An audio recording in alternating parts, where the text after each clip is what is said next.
আকাশ ৱেডাৰে গৰু ঠগন দিলে। এই মৰ্ণিং টাইম বৈদ্য গৰম পৰিছিলে আৰু আজি বৰলে মাথাটো কামুৰিলে, সেইকাৰণে গা ধুব গৈছিলোঁ ঝৰ্ণাত যোৰাবাটৰ।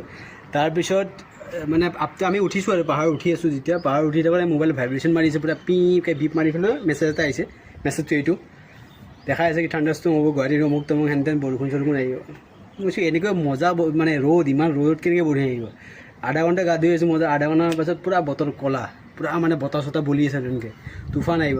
আমি কাপোৰ কানি পিন্ধি বেয়া পলালোঁ, আহি পেলাই বাছ 10-15 মিনিট, তাৰপিছত আহি পেলাই বতৰটো কোনফালে চেঞ্জ হৈ গ'ল, বম ৰ'দ দি আছে, এতিয়া সেই এনেকৈ দি আছে। এনেকৈ বিল্লামি কৰিব নালাগে বেয়া পালোঁ। এনেই গৰমত মৰি আছোঁ, ইফালে গৰমত কাম চাম দিগদাৰ। অলপ বতৰটো আমি যাওঁ তাতে গা ধুব পাৰে কাম চাম নহ'লে, বা কাম চাম ছুটি কৰি গৈছিলোঁ একচুৱেলি।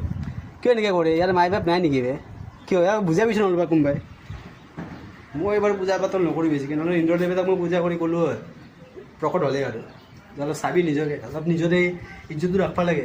কাৰোবাই যদি পূজা কৰি কৈ দিবে, পণ্ডিতবিলাকক কৈ দিব ইজ্জতটো ৰাখাৰ কাৰণে, একো নোহোৱা হৈছে। জিতিয়ে বতৰ কৰে নেকি?